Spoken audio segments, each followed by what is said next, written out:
آپ نے فرمایا تھا انی اتقاکم و اخشاکم للہ، میں تم میں سب سے بڑا متقی اور پرہیزگار ہوں اور سب سے زیادہ اللہ سے ڈرنے والا ہوں۔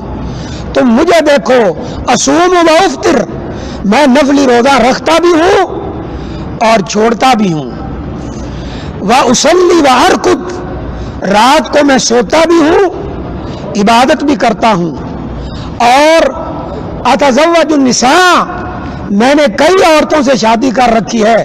تب آپ نے فرمایا تھا النکاح من سنتی فمن راغب عن سنتی فلیس منی، نکاح میری سنت ہے، جس نے میری سنت سے منہ موڑا اس کا میرے ساتھ کوئی تعلق نہیں۔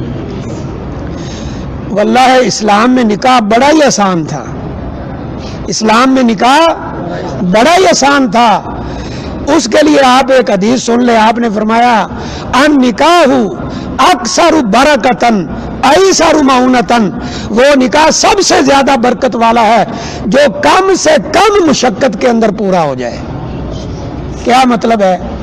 پیسہ بھی کم لگے، محنت بھی کم لگے، ٹینٹ بھی تھوڑے لگانے پڑے، کوئی بہت بڑی بارات کو کھانا بھی نہ دینا پڑے۔ فرمایا النکاح اکثر برکتن ایسر معونتن، وہ نکاح سب سے زیادہ برکت والا ہے جو تھوڑی مشقت میں پورا ہو جائے۔ کوئی سمجھ آ رہی ہے؟ اب میں صرف اس مجلس میں یہ بتانا چاہتا ہوں کہ اسلام نے لڑکی اور لڑکے کا معیار کیا رکھا ہے، اور نکاح سادہ سا کس انداز سے ہوتا ہے اسلام میں۔ بس یہ چند چیزیں عرض کرتے ہیں جو ٹائم جتنا ہوتا ہے۔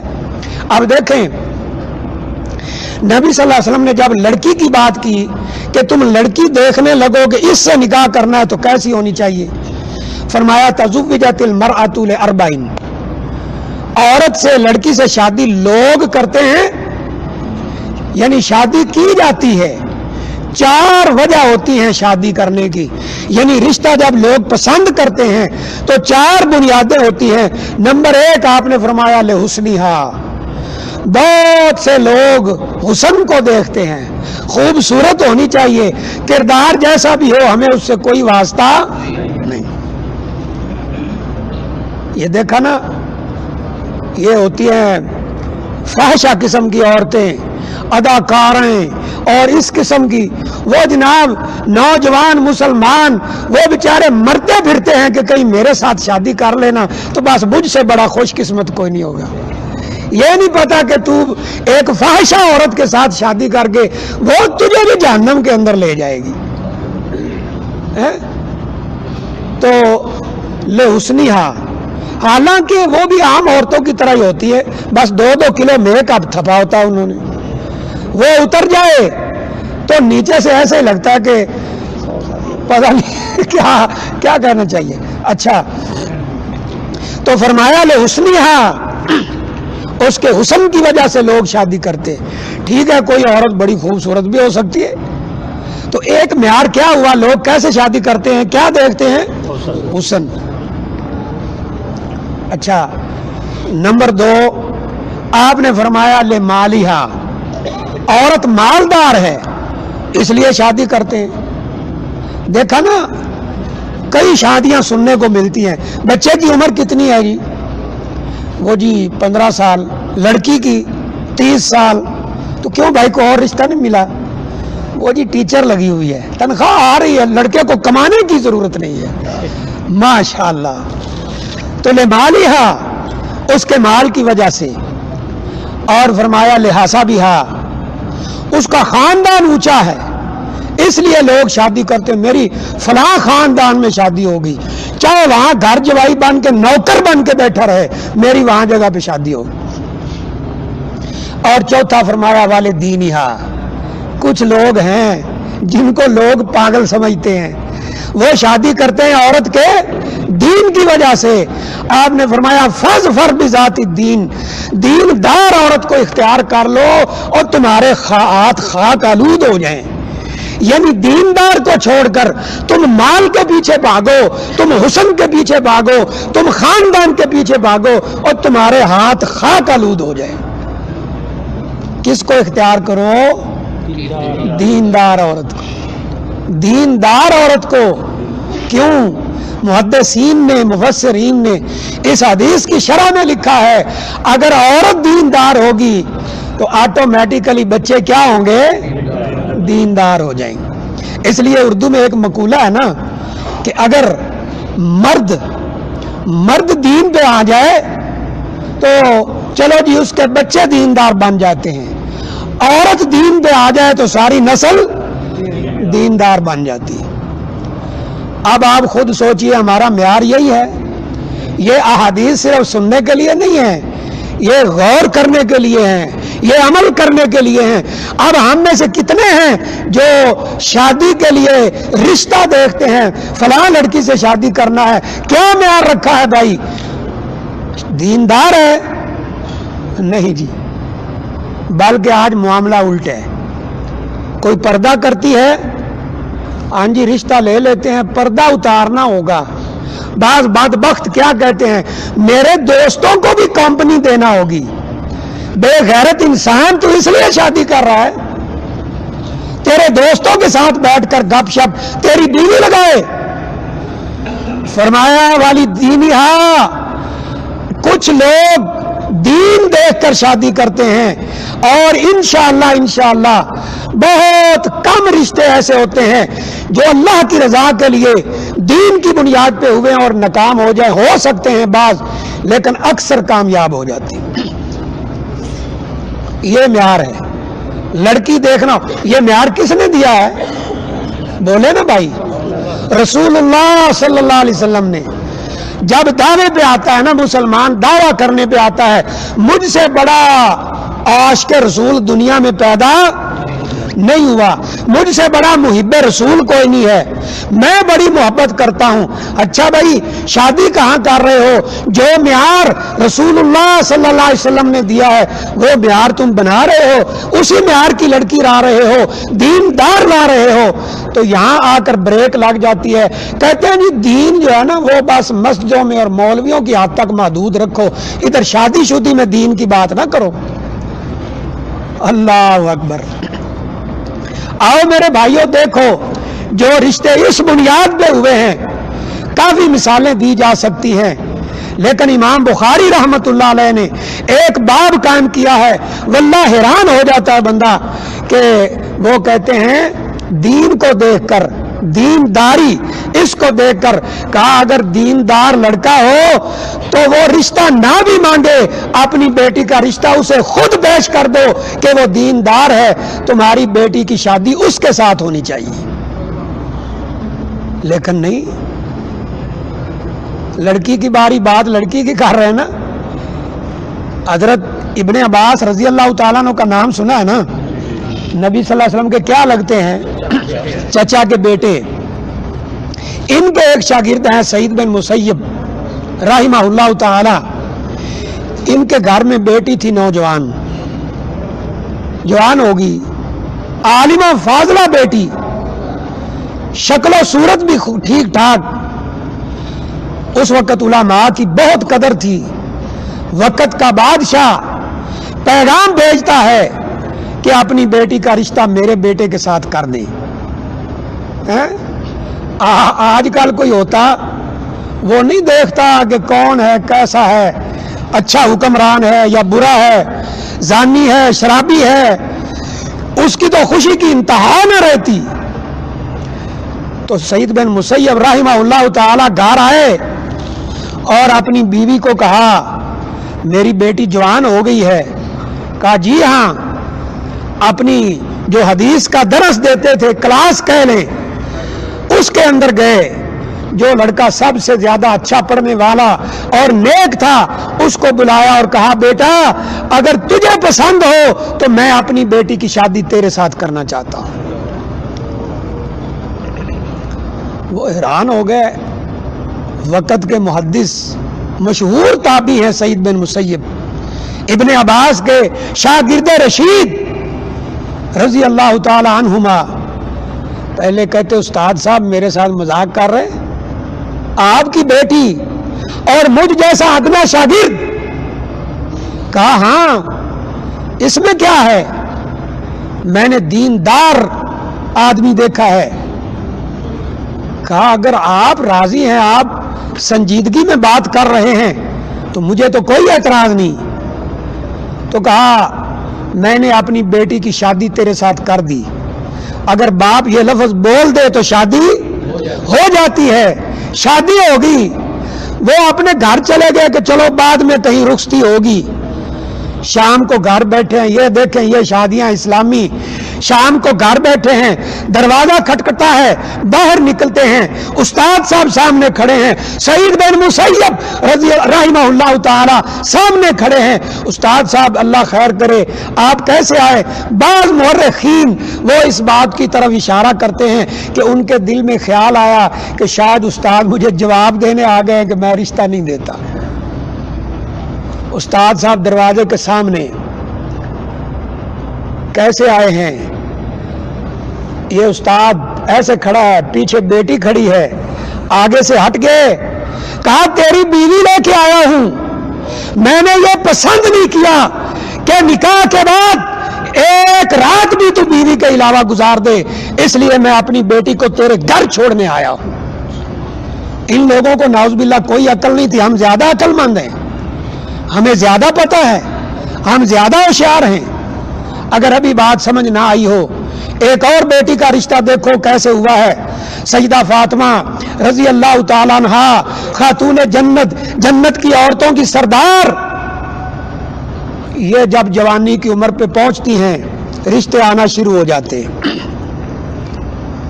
حضرت علی رضی اللہ تعالیٰ عنہ کی خادمہ وہ کہتی ہے آپ کو نہیں پتا, حضرت فاطمہ رضی اللہ تعالیٰ عنہا ان کے لیے رشتوں کے پیغام آ رہے ہیں.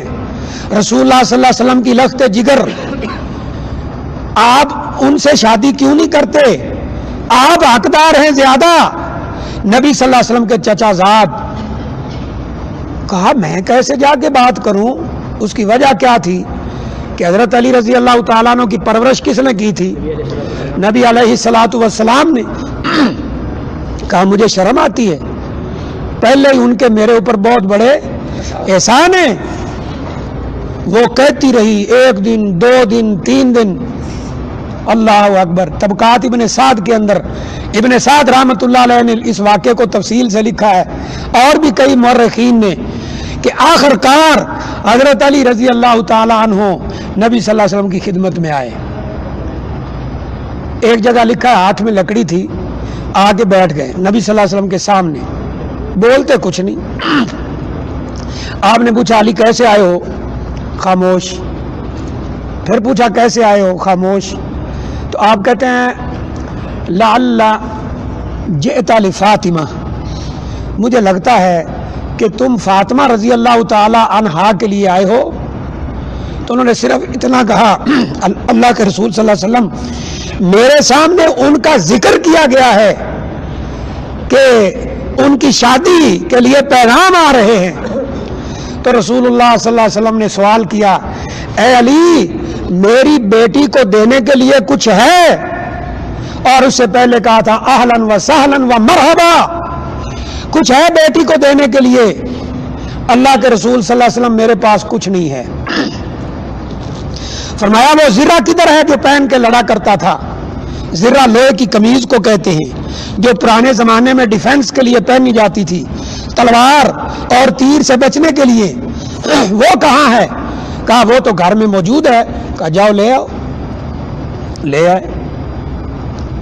آپ نے وہ زرہ پکڑی اور سیدنا بلال رضی اللہ تعالیٰ عنہ, حضرت ابوبکر صدیق کا بعض جگہ 1-2 صحابہ کی ذمہ داری لگائی کہ جاؤ اس کو بازار میں بیچ آؤ. وہ لے گئے. وہ بازار نہیں گئے, وہ کہاں گئے؟ سیدنا عثمان رضی اللہ تعالیٰ عنہ کے پاس. آپ مدینہ کے بہت بڑے تاجر ہیں, ہمیں پتہ ہے آپ اس کا جتنا ریٹ دیں گے کوئی اور دے سکتا نہیں, اس لیے آپ کے پاس آئے ہیں. کہا یہ کیا ہے؟ سیدنا علی رضی اللہ تعالیٰ عنہ کی ذرہ ہے, وہ شادی کرنا چاہتے ہیں, ان کے پاس کوئی مال دولت نہیں ہے. وہ بخاری شریف میں ایک واقعہ موجود ہے کہ انہوں نے 2 اونٹنیاں پال رکھی تھی کہ شادی پہ کام آئیں گی, وہ بھی ضائع ہوگی, وہ بھی نہیں ہے. کہا کہ اچھا یہ معاملہ ہے. جہاں بالکل کہا اس کی کڑیاں گنو کتنی ہیں، وہ گنی، ان سے ڈبل یا ٹرپل پیسے دے دیے. اب یہ جولی میں لے کے نبی اکرم صلی اللہ علیہ وسلم کی خدمت میں آئے، انہی میں سے کچھ آپ نے دیے صحابہ اکرام کو، جاؤ بازار سے تھوڑا سامان خرید لاؤ. اس میں کوئی مسلح، کوئی بستر، کوئی اس طرح چکی کا ذکر ملتا ہے بعض تاریخ کی کتابوں میں، وہ خرید کے لے آئے. نبی صلی اللہ علیہ وسلم گھر آئے اور اما عائشہ رضی اللہ تعالیٰ عنہا سے کیا فرمایا، میری بیٹی کو تیار کر کے علی رضی اللہ تعالیٰ عنہ کے گھر چھوڑاؤ، میں نے اپنی بیٹی کی شادی علی رضی اللہ تعالیٰ عنہ سے کر دی ہے. کتنے 100 بندوں کی بارات آئی تھی جی؟ ہاں جی بولے کوئی نہیں. تو ہماری بیٹیاں، ساری دنیا ہماری نیک بیٹیوں سے بھر جائے، وہ سیدہ فاطمہ رضی اللہ تعالیٰ عنہ کے پاؤں کی خاک بھی نہیں ہو سکتی. کیا ان کو پتہ نہیں تھا؟ ہمیں زیادہ پتہ، ہم زیادہ عقل مند ہیں. کتنا جہیز آیا تھا وہ جی. بعض میں حیران، نبی صلی اللہ علیہ وسلم نے نہیں چکی نہیں دی، وہ مسلح نہیں دیا. او اللہ کے بندو دیکھو تو صحیح، کس کے پیسوں سے دیا ہے؟ دلہا کے پیسوں سے دیا ہے. جیسے یہاں سعودی عرب میں ہے، سارا گھر کا انتظام کون کرتا ہے؟ مرد کرتا ہے. ہمارے ہاں کیا ہم نے دین کو چھوڑ دیا، رب کعبہ کی قسم ہمارے لیے مصیبتیں ہی مصیبتیں آئی. ایک بیٹی دو، دوسرا جہیز کا سامان دو، اور تیسرا 500 بندوں کا کھانا دو. سولی پہ لٹک جاؤ، تم نے یہ سارا کچھ کرنا ہے. اور اخبارات میں واقعات کیا آتے ہیں؟ جہیز میں لکھا تھا آلٹو گاڑی لے کے آنا ہے، تو 125 کیوں لے کے آئی ہے؟ اسے آگ لگا کر جلا کر مار دیا. جب معیار یہ گندا ہوگا دنیا تو پھر نتائج بھی یہی نکلیں گے. اگر یہ بیچاری کوئی زیادہ سامان لے کے نہیں آئی نا، تو اپنے سسر کا، ساس کا، اپنے اس سسر ساس کے گھر سے واللہ اگر یہ گلاس پکڑتی ہے اس کو تانا دیا جاتا ہے، جاؤ وہی گلاس لے کر آؤ جو اپنے باپ کے گھر سے لے کر آئی ہو. بتاؤ یہ مسلمانی ہے یا ایسا کرنے والے مسلمان ہیں؟ کبھی بھی نہیں ایسا ہو سکتا. اس لیے کہ ہم نے اس معیار کو چھوڑ دیا جو رسول اللہ صلی اللہ علیہ وسلم نے ہمیں دیا تھا. فاظفر بذات الدین، دیندار عورت سے شادی کرو، یہی تمہارے لیے کامیابی ہے. اور دیندار عورت کون ہے؟ صرف الفاظ میں ادائیگی کر کے آپ نے نہیں چھوڑا، اس کا ایک معیار بتایا ہے. فرمایا الدنیا کلھا متاع، ساری دنیا، یہ دنیا کا سامان، یہ کوئی تمہارے لیے فائدہ کی چیز ہو سکتا ہے. وخیر متاعها المرأة الصالحة، دنیا کا سب سے بہترین خزانہ اگر ہے تو وہ نیک عورت ہے. اور وہ نیک عورت کون ہے؟ فرمایا اذا امرها اطاعته، جب خامد اس کو حکم دیتا ہے وہ اس کے حکم کو پورا کرتی ہے، اس کی اطاعت کرتی ہے. وَإِذَا نَظَرَ إِلَيْهَا سَرَّتْهُ، جب خامد اس کو دیکھتا ہے اس کے لیے بن صبر کر رہتی ہے، اس کو خوش کر دیتی ہے. وَإِذَا غَابَ عَنْهَا، جب وہ گھر میں نہ ہو، وہ چلا جائے، حَفِظَتْ عِصْمَتَهَا، وہ اپنی عزت کی حفاظت کرتی ہے، کسی بندے کی طرف دیکھنا گوارا نہیں کرتی. یہ نیک عورت ہے. اور یہ عورت اگر خامد کا حق پورا کر رہی ہے، اللہ کا حق بھی پورا کرتی ہے. فرمایا اذا صلت خمسها، یہ اپنی 5 نمازیں پڑھتی ہے. وصامت شہرها، اور 1 مہینے کے روزے رکھتی ہے. وطاعت بالها، اپنے خامد کی اطاعت کرتی ہے. فرمایا جنت کے 8 دروازے ہیں جس سے چاہے داخل ہو جائے. یہ معیار دیا تھا اسلام نے ہم کو. آج بیٹیوں والے، بہنوں والے ذرا اس پہ غور کریں. آج کیا دینی اور کیا بے دین اور کیا جناب ان پڑھ اور کیا پڑھے لکھے، کیا جاہل، سارے کے سارے اس مصیبت کے اندر پھنسے ہوئے ہیں. ایک جواب ملتا ہے، کیا کریں جی؟ ہم کیا کریں؟ تو اگر ہم نے اس معیار گندے کو نہیں توڑنا تو پھر اور کون آگے توڑے گا؟ ذرا تہیہ تو کر کے دیکھو، اور دیکھو رب کعبہ کی قسم اللہ کی مدد کیسے اترتی ہے. اس کو معیار تو بنا کر دیکھو. ہم نے اپنے ساتھیوں میں دیکھا یہ داڑھی مڈا دے پھر رشتہ دیں گے، انکار کر دیا، برات واپس جا رہی ہے، کئی واقعات ایسے، داڑھی مڈائے تب رشتہ دیں گے۔ اس نے کہا قبول ہے تو میں نے کہنا ہے میں تم داڑھی زبردستی موڑ دو لیکن میں نکاح کرنے کے لیے تیار نہیں ہوں۔ اور اللہ نے پھر ایسا انتظام کیا، اللہ نے اور کسی جگہ سے اس کو رشتہ بھی دیا، اس کو وہ نیک بیوی بھی عطا فرمائی، اور ساتھ اللہ نے دنیا کا مال و دولت بھی دے دیا۔ یہ مصر کا واقعہ ہوا نا چند سال پہلے، میں نے اپنی فیس بک پہ بھی لگایا، وہ انہوں نے کسی اخبار کا چینل ہے انہوں نے اپنے چینل پہ چڑھایا، وہ لاکھوں میں لوگ دیکھ چکے ہیں۔ شادی ہو رہی ہے مصر میں، او جناب ایک لڑکا لڑکی شادی ہو رہی ہے، وہ ماں بیچاری سادہ سی وہ بھی سٹیج پہ چڑھ آئی۔ اب اس کو کیا پتا یہ نئی دنیا کے کیا آداب اور قانون ہیں، تو لڑکی نے آہستہ سے اپنے خامد کو کہا اپنی ماں کو نیچے اتارو، یہ یہاں نہیں آ سکتی۔ ایک دفعہ کہا، دو دفعہ کہا، اس نے سمجھایا کہ میری ماں ہے، آہستہ سے نہیں باز آئی، کہا کہ اس کو نیچے اتارو۔ اس نے شادی سارا پروگرام رکوا دیا، اونچی آواز کے ساتھ کہا کون ہے جو مجھ سے میری ماں کو خریدے؟ لوگ حیران پریشان، یہ کیا کہہ رہا ہے؟ 3-4 دفعہ آواز لگانے کے بعد یہ سٹیج سے نیچے اترا، ماں کا ہاتھ تھاما، اس کا ہاتھ چوما اور کہا مجھے پتا ہے یہ ماں مجھ سے کوئی نہیں خریدے گا، لیکن آج میری بیوی نے پہلے دن یہ مطالبہ رکھ دیا ہے کہ ماں کو نیچے اتارو، یہ میرے ساتھ نہیں بیٹھ سکتی۔ تو کہا سارے گواہ ہو جاؤ، مجھے ایسی لڑکی کی ضرورت نہیں ہے، میں اس کو طلاق دیتا ہوں۔ لیکن اگلی بات سننے والی ہے، یہ طلاق دیتا ہے، ایک بندہ مجلس سے کھڑا ہوتا ہے، کہا ایسا شخص جو ایسے اصولوں کا پابند ہو، جو اپنی ماں کی اتنی قدر کرتا ہو، میں اسے اپنی بیٹی کا رشتہ دیتا ہوں۔ یہ اللہ سے ڈر کر تو دیکھے۔ تو یہ لڑکی کا معیار دیا تھا، ہم نے کتنا اس پہ عمل کیا ہے۔ باتیں کرنا بڑا آسان ہے، آج اگر سنت کے مطابق کوئی اس طرح کی سادہ شادی ہو رہی ہو نا تو کیا کہتے ہیں؟ یہ شادی ہو رہی ہے کہ مرگ ہو رہی ہے، کوئی ڈھول ڈھمکا نہیں ہے، کوئی تماشا نہیں ہے، کوئی پٹاخے نہیں ہے، کوئی آتش بازی نہیں ہے۔ او اللہ کے بندو کیوں ایسا کر رہے ہو؟ وہ جی ہے تو یہ غلط، لیکن پھر برادری ناراض ہوتی ہے، ہماری ناک کٹتی ہے۔ اللہ اکبر۔ ایک بھائی ہمارے جاننے والے ہیں، واللہ وہ زیادہ سے زیادہ آپ یہ کہہ لیں کہ 2000 ریال ان کی تنخواہ ہوگی، شادی کرائی، وہ جی ایک معیار کتنا خرچ آ گیا جی، 12.5 لاکھ روپیہ، ماشاءاللہ۔ ایک میرے دوست ہیں، میں نام نہیں لینا مناسب سمجھتا، ریکارڈنگ ہو رہی، پی سی ہوٹل میں جی ولیمہ ہے، وہاں آ جاؤ۔ میں نے کہا اللہ کے بندے اتنا مہنگا ہوٹل ہے، تو اس کے گھر کے قریب ایک اچھا ہوٹل ہے، میں نے کہا وہاں کر لو۔ کہتے نہیں جی معیار، یہ ایک معیار ہے، سٹینڈرڈ ہے۔ اللہ اکبر۔ تو خیر اب دوسرا پہلو لے لیں، لڑکا کیسا ہو؟ نبی اکرم صلی اللہ علیہ وسلم نے کیا فرمایا تھا؟ اذا ترضون عن دینہ اذا خطب احدکم ترضون عن دینہ وخلقہ فزوجوہ۔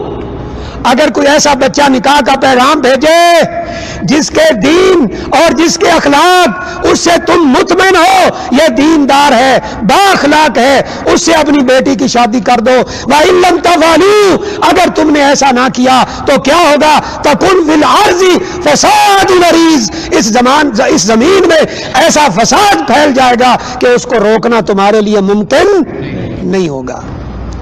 پھیلا کہ نہیں پھیلا بھائی؟ دیکھو اب ہمیں کوئی ایسا لڑکا پیغام بھیجے جو دیندار ہو، اخلاق والا ہو۔ محدثین نے اس حدیث کی شرح میں کیا لکھا ہے؟ کیوں 2 شرطیں بیان فرمائی؟ اگر بچہ دیندار ہو لیکن اخلاق کا گندا ہو، او سخت طبیعت کا ہو، بیوی پہ بھی ظلم کرے گا، بچوں پہ بھی ظلم کرے گا۔ اگر بچہ اخلاق والا ہو، دین والا نہ ہو، بچوں کے ساتھ صحیح طریقے سے رہے گا، بیوی کے ساتھ اچھے طریقے سے رہے گا، لیکن خود بھی بے دین بنے گا، بیوی کو بھی بے دین بنائے گا، بچوں کو بھی۔ یہ محدثین کا کلام ہے اور یہ رسول اللہ صلی اللہ علیہ وسلم کی حدیث ہے۔ 2 چیزیں دیکھو، دین بھی ہے، اخلاق کا بھی اچھا ہے، لیکن ہم نے یہ معیار رکھا ہے۔ وہ ایک اتوار والے دن نا سنڈے کو اس میں آتا ہے اخبار میں ایک پورا پیج ضرورت رشتہ، کوئی رشتہ پڑھ کے دیکھ لے کیا ہوگا، امریکہ سیٹلڈ، کینیڈا سیٹلڈ، ہاں جی، برٹش پاسپورٹ ہولڈر، ایم اے، ایم ایس سی، اس کے لیے ہم پلہ رشتہ چاہیے، دین کو کوئی دیکھنے کے لیے تیار نہیں ہے۔ اللہ اکبر۔ یہ جو حدیث ہے نا، بعض چند علماء نے اس کی سند پہ کچھ کلام کیا، لیکن حسن درجے کی غالباً روایت ہے کہ نبی صلی اللہ علیہ وسلم نے دو معیار دیے۔ آپ خود سوچئے، یہ جو معیار آج ہم بنائے پھرتے ہیں، پیسے والا ہو جی، پیسے والا، اللہ اکبر۔ میں نا اگلے دن یہی کی بات سعودی عرب کی ایک نکاح پڑھانے گیا ہوں، میں حیران ہو گیا، حیران پریشان۔ کیسے کہ وہاں پاکستانی لوگ ہیں، وہ میرا تعارف کرایا تھوڑا، تو ایک بندہ یقین کرے سفید بال اور بوڑھا، تو جو بھائی مجھے لے کر گیا تھا اس کی نسبت تقریباً وہ کوئی 20-25 سال بڑا ہوگا اس لڑکے، اس آدمی سے جو مجھے لے کے گیا، سمجھ رہے ہیں نا؟ تو وہاں تعارف کراتے ہوئے اس نے کہا جو مجھے لے گیا کہ میرا داماد ہے، میرا داماد ہے۔ میں سوچ رہا تھا کہ یہ تو تجھ سے بھی 30 سال بڑا ہوگا۔ تو بیٹی پھر ذرا تھوڑا سا وہ معلومات ہوئی تو پتہ لگا کہ بہت پیسے والا ہے۔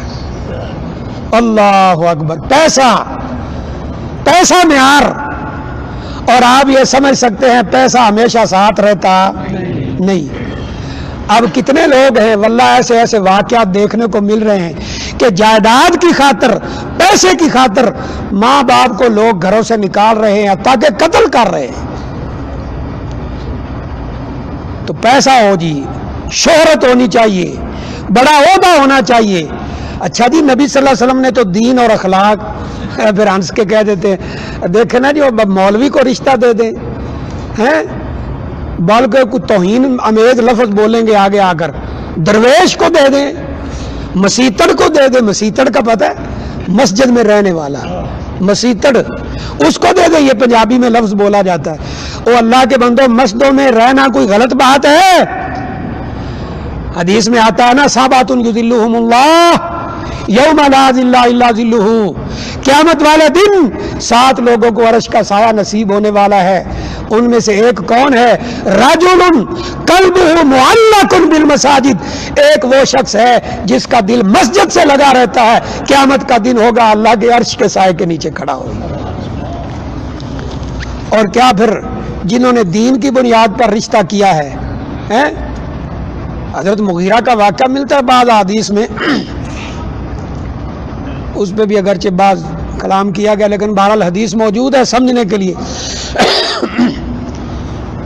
حضرت مغیرہ کا رشتہ بھیجا، نبی صلی اللہ علیہ وسلم نے پیغام بھیجا کہ اس کو رشتہ دے دو کسی صحابی کے گھر۔ تو وہ جا کے پیغام دیا، خود ہی پیغام دینے چلے گئے، یہ اسلام ہے۔ تو انہوں نے کہا میں ذرا اپنی بیوی سے مشورہ کر لوں۔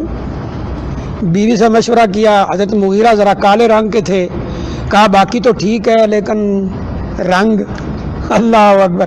اندر سے بیٹی نے بول کے کیا کہا، اماں یہ نہ دیکھو کس کا رشتہ آیا ہے، یہ دیکھو رشتہ بھیجنے والا کون ہے۔ تو اب تم بھی یہ دیکھو کہ یہ معیار دینے والا کون ہے، وہ سرور کونین صلی اللہ علیہ وآلہ وسلم ہے۔ جیسے ان کی ذات سب سے اعلیٰ ہے، رب کعبہ کی قسم ان کی بات بھی سب سے اعلیٰ ہے، ان کی بات بھی سب سے اعلیٰ ہے۔ اور یہاں دیکھیں نا حیرانگی کی بات، حضرت حفصہ رضی اللہ تعالیٰ عنہ، بڑا دلچسپ واقعہ ہے، ان کے خاوند فوت ہو گئے، وہ فوت ہو گئے۔ اب حضرت عمر رضی اللہ تعالیٰ عنہ امیر المومنین یہ وہ شخص ہیں جن کے لیے رسول اکرم فرماتے ہیں صلی اللہ علیہ وسلم میرے بعد کوئی نبی ہوتا تو کون ہوتا؟ سیدنا عمر فاروق رضی اللہ تعالیٰ عنہ ہوتے۔ اچھا وہ اب بیٹی بھی واللہ بیٹی نیک تہجد گزار روزہ رکھنے والی نفلی روزے ہیں، ان کی صفتوں میں لکھا ہوا ہے صوامن و قوامن، کثرت سے روزے رکھنے والی اور کثرت سے تہجد پڑھنے والی، کثرت سے نفلی روزے، کثرت سے تہجد۔ اس بیٹی کا رشتہ جا کر پیش کیا کس پر؟ امام بخاری رحمۃ اللہ علیہ نے جو باب قائم کیا میں نے ذکر کیا ہے سیدنا ابو بکر صدیق رضی اللہ تعالیٰ عنہ سے کہ میری بیٹی کا خامد فوت ہو گیا، وہ بیوہ ہو گئی ہے، آپ اس سے شادی کر لیں۔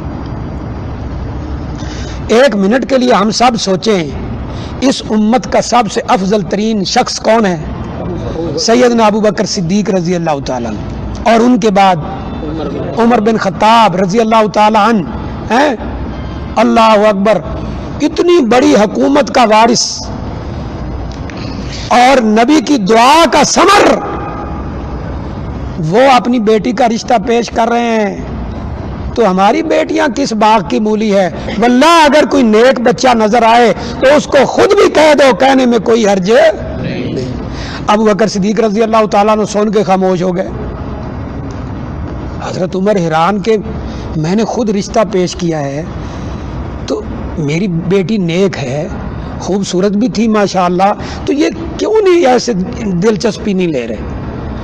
خیر پھر حضرت عثمان رضی اللہ تعالیٰ عنہ کو پیش کر دیا،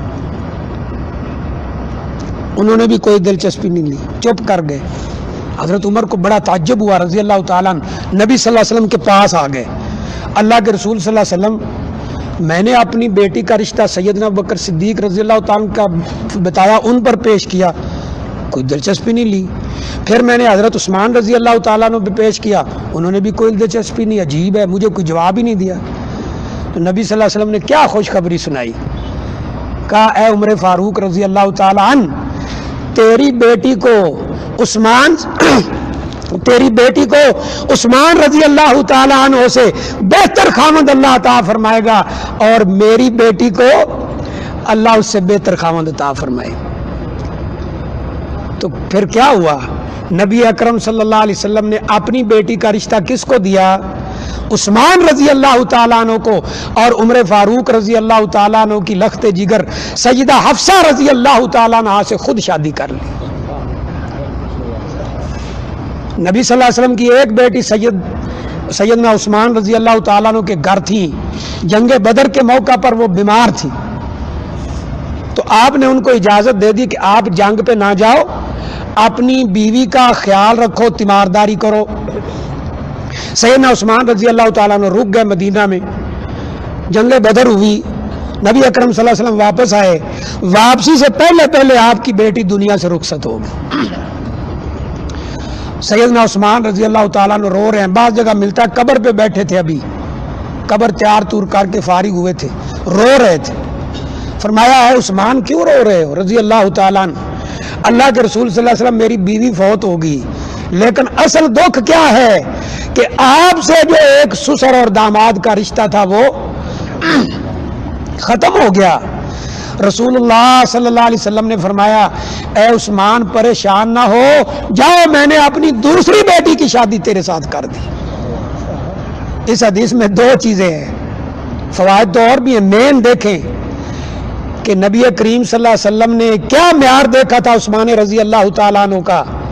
وہ معیار یہ تھا کہ آپ ایک دفعہ بیٹھے تھے، تشریف فرما تھے، سیدنا ابو بکر صدیق تشریف لائے، اسی طرح بیٹھے رہے، یہاں سے کچھ کپڑا ہٹا ہوا تھا، سیدنا عمر فاروق آئے، اسی طرح بیٹھے رہے، پھر سیدنا عثمان کا پتہ چلا وہ آ رہے ہیں، آپ بالکل ٹھیک ٹھاک ہو کے بیٹھ گئے، یہ اوپر کر لیا کپڑا۔ جب سارے لوگ چلے گئے تو اما عائشہ پوچھتی ہیں میرے ابو جی آئے، آپ اسی طرح بیٹھے رہے، سیدنا عمر فاروق رضی اللہ تعالیٰ عنہ آئے، آپ اس طرح بیٹھے رہے، سیدنا عثمان آئے تو آپ سیٹ ہو کے بیٹھ گئے، کپڑا بھی ٹھیک کر لیا، اس کی کیا وجہ ہے؟ تو نبی صلی اللہ علیہ وسلم نے کیا فرمایا تھا کہ وہ بہت مالدار ہے؟ فرمایا نہیں، میں اس شخص سے حیا کیوں نہ کروں جس سے جنت کے فرشتے بھی حیا کرتے ہیں۔ تو دوسری بیٹی کی شادی کر دی. اور دوسری بات جو یہاں سے ثابت ہوتی ہے، وہیں بیٹھے بیٹھے بیٹی کا رشتہ دیا ہے. کتنا جہیز دیا تھا؟ کچھ بھی نہیں. کتنے لوگوں کی برات آئی تھی؟ کچھ بھی نہیں. حضرت عثمان رضی اللہ تعالیٰ عنہ کے لیے کیا معیار دیکھا تھا؟ دین کا معیار دیکھا تھا. لیکن آج ہم اس معیار سے دور ہیں، اس لیے ہر قسم کی پریشانی کے اندر مبتلا ہیں. تو میرے بھائیو، یہ معیار ہے. لڑکا کیسا ہونا چاہیے شادی کے لیے اور لڑکی کیسی ہونی چاہیے. تو اس موضوع کو جتنا بھی لمبا کرتے جائیں یہ ختم ہونے والا نہیں ہے. اللہ سے دعا ہے اللہ مجھے بھی آپ کو بھی عمل کی توفیق عطا فرمائے. اللہ تعالی ہماری جو نیک بیٹیاں ہیں ان کو نیک خامد عطا فرمائے، جو نیک بیٹے ہیں ان کو نیک بیٹیاں عطا فرمائے، اور ان کے لیے اللہ تعالیٰ بہترین مستقبل نصیب فرمائے. اور یہ رمضان مبارک کا مہینہ ہے، واللہ اللہ سے دعا کیا کریں اللہ میری بیٹی کے لیے، میری بہن کے لیے کوئی نیک رشتہ عطا فرما. اللہ تعالیٰ ایسی دعائیں بھی قبول کرتا ہے جو رشتوں کے متعلق ہوں، ایسی دعائیں بھی قبول کرتا ہے جو روزی کے متعلق ہوں، ایسی بھی قبول کرتا ہے جو اپنے گناہوں کی بخشش کے متعلق ہوں. اللہ تعالیٰ کسی کو ناکام واپس نہیں لوٹاتا. تو اللہ سے دعا ہے اللہ عمل کی توفیق عطا فرمائے. وآخر دعوانا الحمدللہ رب العالمین.